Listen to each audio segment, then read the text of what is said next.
मुझे गुरुदेव का एक शब्द, अपने पिता का शब्द हमेशा याद रहा।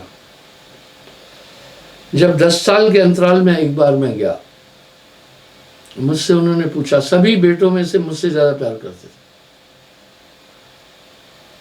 बोला भाई, और जब आदमी किसी चीज से बहुत प्रेम करता है, माँ बाप बच्चे से ना, उनकी गैर हाजिरी उनको बड़ी खलती है। लोगों ने कई अफवाहें उड़ाई, कोई कहा वहीं शादी कर लिया, किसी ने कहा 71 के वार में शहीद हो गया, किसी ने कुछ कह दिया, किसी ने कोई कहा कि वो कैद हो गया है, कहीं दुश्मनों ने कैद कर लिया। जेते घटते थे व्रत, सब अपने अपना, जो झूठ बोलता है झूठ का न सर है न पैर है, वो कुछ भी कह सकता है।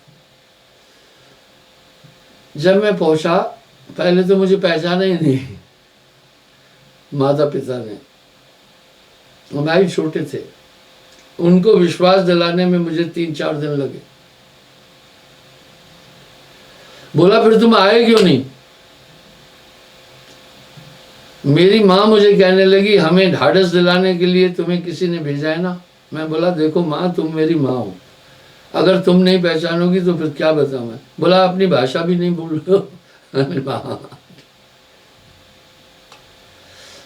एक लड़का मुझे फॉरेन में मिला, उसका जन्म भारत में था, यहाँ ग्रेजुएशन किया था। अब हिंदी बोलने में दिक्कत हो रही थी उसको, ऐसा बोल रहा था जैसे मद्रासी बोल रहा। मैं बोला भाई क्या बात है?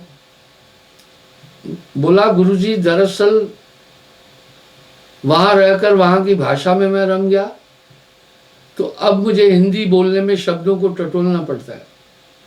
बिल्कुल ठीक है। इस तरह एक लड़का सुमित आया, ब्रिटेन में वो MBA किया, स्टडी किया, वहां रहता 10 साल से। जब यहाँ आया मेरे पास, तो अब यही है, वो कहने लगा अब अंग्रेजी में थोड़ा भूलता जा रहा हूं, क्योंकि यहाँ संपर्क नहीं रहा उस भाषा से ज्यादा। फिर मैंने अपने माता पिता को रेफरेंस दिए कुछ पुराने बचपन के, उनको भरोसा दिलाने में मुझे 4-5 दिन लग गए, तब वो अंदर से संतुष्ट हुए, हाँ ये हमारा लड़का है। तब फिर उन्होंने कहा भाई क्यों नहीं आए? मैंने जब कहा ऐसे ऐसे गुरु धारण किया, मैं संन्यास लिया हूं, मैं अब ब्याह शादी भी नहीं कर रहा है, संसार से नाता नहीं। माँ थोड़ी मंजूर कर रही थी, वो कहा ऐसा थोड़ी होता है, शादी तो करना है। पर मेरे पिता बड़े ज्ञानी थे, बहुत अच्छे थे। मुझे कहा सुनो कोई बात नहीं है, तुम परमात्मा के रास्ते पर हो, परमात्मा की भक्ति से पूरा कुल तरता है। अगर कोई कुल में भक्ति करता है, पुरखे भी तरते हैं। ठीक है, अपना जीवन समर्पित किया गुरु भक्ति में, लेकिन एक बात याद रखना, पीछे लौट के फिर नहीं आना, छोड़ना नहीं आधे में। फिर गुरु के साथ रहना बहुत कठिन होता है, तोड़ निभाना। बस वो शब्द मैंने अंकित कर दिया अपने दिल। सच बात है, गुरुजनों के साथ रहना हंसी खेल नहीं है, खांडे की धार पर चलने के बराबर। आपकी हर गलती को टोकेंगे वो। साहब ने ऐसे ही नहीं कहा, सदगुरु ऐसा कीजिए, गड़गड़ काढ़े खोट, अंतर हाथ सहार कर ऊपर मारे चोट। सबको जीवन से मोह है, सभी जीव जीते हैं। जीव न मारो वापरा, सबके एक प्राण, हत्या कबो न छूट सी, कोट सुनो तुम प्राण। मैं एक उदाहरण देता हूं, आप भी सतर्क रहना। इस तरह ये कीड़ा है, आप देख रहे होंगे, ये मेरी गर्दन पर आया। क्यों आया? वहां थोड़ा पसीने में जो अपशिष्ट पदार्थ निकलते हैं, इसका नेचर यही है, ये उनको खा रहा था। मैं इरिटेट हुआ, मैंने इसको बड़े प्यार से उठाया। अगर थोड़ा सा भी मसलना था, ये मर जाता था। मैं ये इसलिए कह रहा हूं, सबको अपना जीवन प्रिय लगता है। ये आत्मा जिस शरीर में भी जाती है, मुझे उम्मीद है आप देख रहे होंगे, अजय थोड़ा जोड़ लो। इसलिए जीव न मारो बापरा, सबके के प्राण, हत्या कहो न छोड़ती तुम कोट, चाहे कोट सुनो तुम प्राण। इसलिए करोड़ों पुराण भी सुनने के बाद में, कथाएं सुनने के बाद में भी हत्या नहीं छूटती है। और ये जीव आत्मा का क्या नियम है, जिस भी शरीर में जाती है आत्मा उस शरीर को नित्य मानती है। बहुत बारीक कीड़ा है, आपको दिख रहा होगा अभी। अगर मैं थोड़ा भी दबा देता ये मर जाना था। अब यहाँ साहब के शब्दों को याद कीजिए ना, सीधा कह रहे हैं जीव न मारो बापरा, सबके एक है प्राण, हत्या कभो न छूटती कोट सुनो तुम प्राण। मुझे उम्मीद है आपने देखा होगा। आप सतर्क रहें, आप होशियार रहें। इसने पहले क्या किया, मैंने जब इसको पकड़ा इधर रखा तो पहले इसने एक नाटक किया मरे हुए का। इसने एक मरे हुए का नाटक कर दिया। बाद में उसने देखा अब मुझे कोई टच नहीं कर रहा है, तो धीरे से वो फिर चलने लगा। हर एक में ये चीजें हैं, इसलिए किसी जी को नहीं मारना। तो मुझे ये कहा कि बीच में गुरु को नहीं छोड़ना, तोड़ निभाना। यही बात साहब कह रहे हैं, निभाए शोह मृतक भाव कठिन धर्मन, लहे विरला शूर, कादर सुनते थे मन तन मन रहे पाश न चितमन को। ऐसे शिष्य आप संभारे नाव सही गुरु ज्ञान को, लहे भेद निश्चय जाए दीप अमानो। गुरुजनों के आगे एक तो आलस्य नहीं रखना है। मुझे अपनी जिंदगी के अनुभव है। 8 सन्यासी गुरुदेव के यहाँ रहते थे आश्रम में, भेषधारी।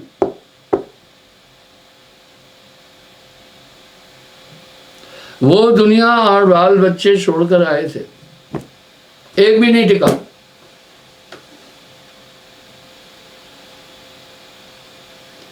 एक भी नहीं टिका।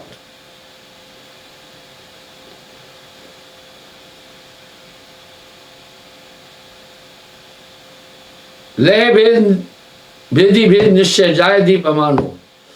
मृतक भाव है धर्मन कठिन, लहे शुरला वीर, विरला शूरो, कादर सुनते ही तन रहे पाश न चितमन कूर। ऐसे शिष्य आप संभारे नाव सही गुरु ज्ञान की, लय भेद भेदी भेद निश्चय जाय दीप अमानो। गुरु रूप में आपको आया। तो अभी आइए, यहाँ मैं ये बताना चाहता हूँ कि भृंगमते में होता क्या है। आखिर जितने भी दुनिया के धर्म हैं, धर्मशास्त्र हैं, सब ध्यान गुरु का क्यों बोल रहे हैं? हमारे वेद तो यहां तक कह रहे हैं ध्यान मूलम गुरु रूपम, पूजा मूलम गुरु पादकम, मंत्र मूलम गुरु वाक्यम, मोक्ष मूलम गुरु कृपा। और साहब कह रहे हैं गुरु सुरति सुरधेनु समाना। गोस्वामी जी भी तो यही बात कह रहे हैं ना, श्री गुरु पद नख गण मण ज्योति, सुमृत दिव्य दृष्टि ही होती। कह रहे हैं उनके ध्यान करने से हृदय में दिव्य दृष्टि होगी। ये दिव्य दृष्टि से तभी आपको अंदर के विकार दिखेंगे, इसको अंतर ज्ञान भी कहते हैं। गुरु के स्मरण मात्र से विंशत विघ्न अनंत, एक विघ्न नहीं अनंत, ताते सर्वारंभ में ध्यावत है सब संत। आखिर सभी गुरु का ध्यान क्यों कर रहे हैं? सभी कह रहे हैं क्योंकि पारस सुरत संत के पास आ, उनसे की सुरती मिली, आपके अंदर जागृति होना प्रारंभ हो जाएगी। मैंने ऋग्वेद के श्लोक को कई बार बोला, सहस्त्राणि कल्पकाशी वसंति यत्फलम चरार्धि गुरु चिंतति यतद्यधिकम। सहस्त्राणि कल्प तक काशी में निवास करने से जिस फल की प्राप्ति होती है उससे भी कहीं ज्यादा पल भर गुरु का ध्यान अगर एकाग्रता से पकड़ा तो सब मिल जाता है। सूरत बांध स्थिर करो, गुर में देर समाये। कहे कबीर धर्मदास से तो अगम पंथ लखाए। ईश्वर तक जाने का रास्ता अगम है, वो सरल हो जाता है, क्योंकि उनके पास पारस सूरत है। पारस सूरत संत के पासा। बहुत से मत मतांतर इस पारस पर बुकें भी लिखे हैं, किताबें भी लिखी हैं, उल्लेख भी किया है, लेकिन तत्व को नहीं बाहर रख सकते। इसलिए उनके पास वो, ये कहां से आई उनके पास ये चीज? जब उनकी आत्मा उस परम सत्ता में मिली। अब यहां कहा पूर्ण गुरु। गुरुआ बड़े लबार हैं, ठाव ठाव मतबार। कहता हूं हेला, हेला फरमान को कहते हैं। गुरु का गुरु, बच्चेले का चेला। इसलिए उनके सानिध्य में, उनकी प्रेजेंस में भी आपको एक चीज मिलेगी। यहां साहब क्या कह रहे हैं? जिस बर्तन में खुशबू रखी है, बर्तन भी सुगंधित हो जाता है। संत दर्श दुर्लभ जग माही। इसलिए गुरु के दर्शन से भी आपको एक ऊर्जा मिलेगी। साहब के शब्द निरर्थक नहीं है, निअवसर नहीं है। गुरु का दर्शन कीजिए दिन में कई कई बार। आंसू या का मैं जिम करे बहुत ऊपर। मेरा एक महात्मा सन्यासी शिष्य था, उसने मुझे कस्तूरी दी, अभी भी है मेरे पास। वो महात्मा अभी चोला छोड़ दिया। ये कस्तूरी करीब 20 साल पहले दी।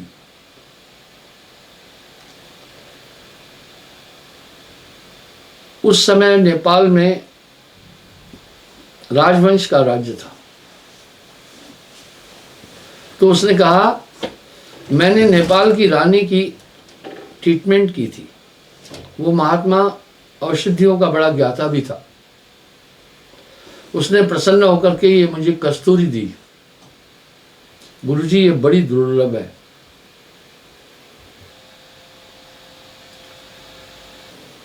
उसने मुझे एक हिदायत दी। कस्तूरी 4-5 पन्नियों में लिपटी हुई थी।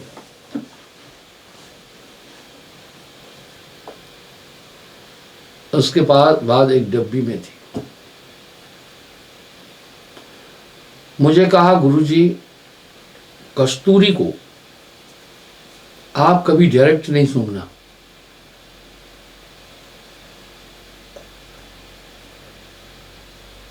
मैंने कहा क्यों?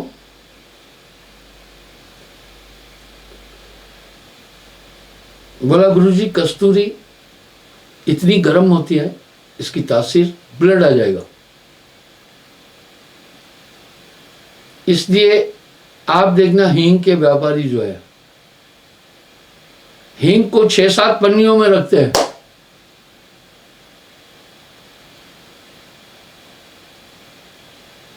वो हींग को 6-7 पन्नियों में रखते हैं, तब भी उनकी महक निकलती है।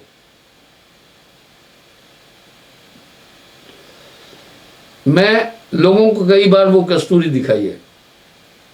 सिर्फ मैं पन्नी को यूं करता था ऊपर से,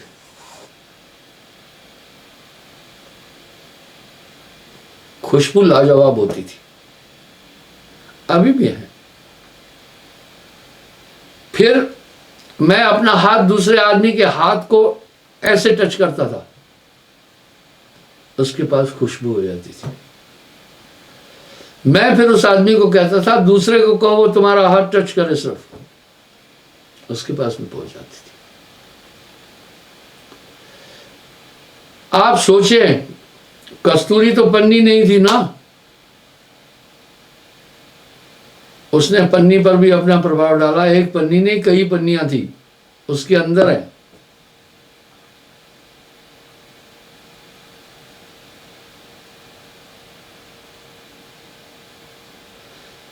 महात्मा से मैंने पूछा, इतनी पन्नियों में क्यों रखा है?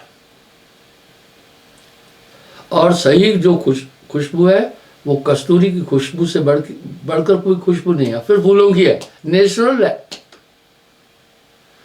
जो आप आर्टिफिशियल खुशबू लगाते हैं उसमें केमिकल्स है, खुशबू के फ्लेवर्स हैं सिर्फ। तो बंधुओं, इस तरह महापुरुषों के रूह की जो ताकत है, स्पिरिचुअलिटी, शरीर को भी भेजकर निकलती है। उनकी प्रेजेंस में आपको अलग वातावरण मिलेगा। कस्तूरी की खुशबू इतनी फास्ट है, कचरे के ढेर पर भी आपको अपना प्रभाव दिखा देगी, जबकि आप कचरे के ढेर पर भी है। तभी तो साहब वाणी में कह रहे हैं, गुरु का दर्शन कीजिए दिन में कई कई बार, आंसू या का मेह जिम करे बहुत उपकार। साहब ने गुरुदर्शन को बहुत बड़ा महत्व दिया। आपको ध्यान होगा, मैंने सत्संग में कहा था, वर्ष में अगर गुरु का दर्शन नहीं होता है तो वो चीज कन्वर्ट हो जाती है। अब इस तथ्य को पहले समझना। मुझे कुछ लोग फोन भी करके बोलते हैं, गुरुजी साल भर हो गया आपके दर्शन नहीं हुए। आपने कहा था कि साल भर बाद फिर नाम की अस्तित्व खत्म हो जाता है। मैं इसको क्लियर करना चाहता हूं ताकि आपको शंका न रहे। आपका कोई मित्र है, आपको हमेशा मिलता रहता है, आपके बिना नहीं रहता है, ठीक है, लेकिन किसी कारणवश वो व्यस्त है, नहीं मिला कुछ दिन, लेकिन अंदर में भाव है ना।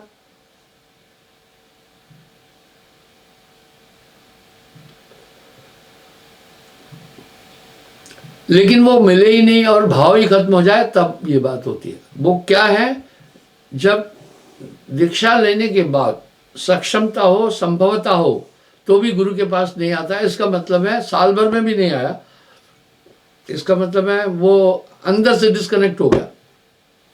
पर इसका यह भी मतलब नहीं है कि कहें ठीक है श्रद्धा बनी है और अब हम नहीं जाए। नहीं, जाना जरूरी है। अच्छा भोजन जब नहीं मिला संतुलित, तो थोड़ा बहुत भी खाया, उससे तो जीवन की सुरक्षा हो जाती है। बस ये तथ्य है, जब हम गुरु का दर्शन करते हैं हमें ऊर्जा मिल जाती है। लेकिन जब होए असक्त कुछ, तब दोष का सुनाई।